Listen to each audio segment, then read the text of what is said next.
Judul Si Kabayan Jadi Dukun. Pangarang Muhammad Amri. Penerbit Kiblat Buku Utama. Tahun terbit 2008. Jumlah kaca 70 hiji kaca. Harga 15.000. Kabayan teh hirup naripuh. Puguh da jelema kedul manehna mah. Manehna ngandalkeun kesang pamajikan keur hirup sapopoe. Mun keur daek kakara manehna leos ka leuweung ngalah suluh. Hiji poe, kabayan jeung pamajikana pasya gede nepi ka tatanggana nyarahueun. Kabayan nampiling saikem nu jadi pamajikana.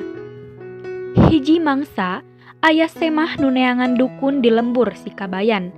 Kabeneran, semah teh nanyakeun ka saikem ngeunaan dukun lepus. Saikem nu ngabogaan niat hayang males kanyeri ka salaki pedah kungsi ditampiling.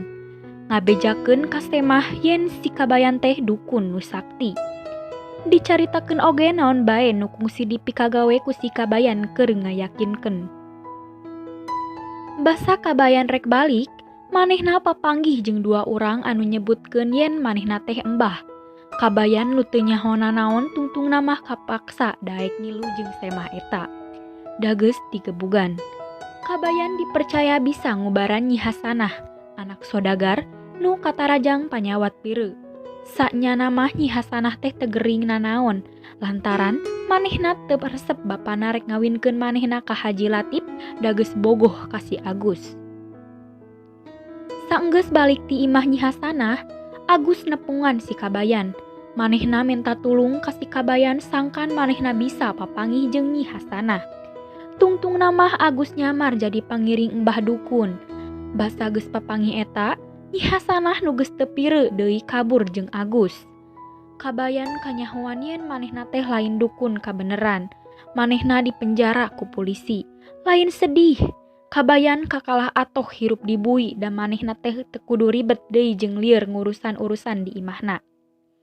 Tapi anger we kabayan bisa bebas. Kulantaran Agus ngajelaskeun perkara nu sanyana. Kaleuwihan buku Jalan Carita Runtuy. Loba atikan nu bisa dicandak tina buku novel Sunda ieu. Salian ti eta, buku ieu oge ngahibur ku nu macana ku kalakuan para palaku dina carita ieu. Kakurangan buku. Kurang rinci ngajelaskeun ngeunaan panokohanana. Contona nu maca bisa kakecohan saha nu mana Nyi Hasanah teh. Basa nu dipake oge teu gampang dicerna ku nu murangkali atawa anu awam basa Sunda. Amanat dina buku ieu nyaeta, jadi jelema mah ulah kedul jeung bodo. Kudu daek ikhtiar neangan usaha kaditu ka dieu. Ulah ngandelkeun jelema sejen.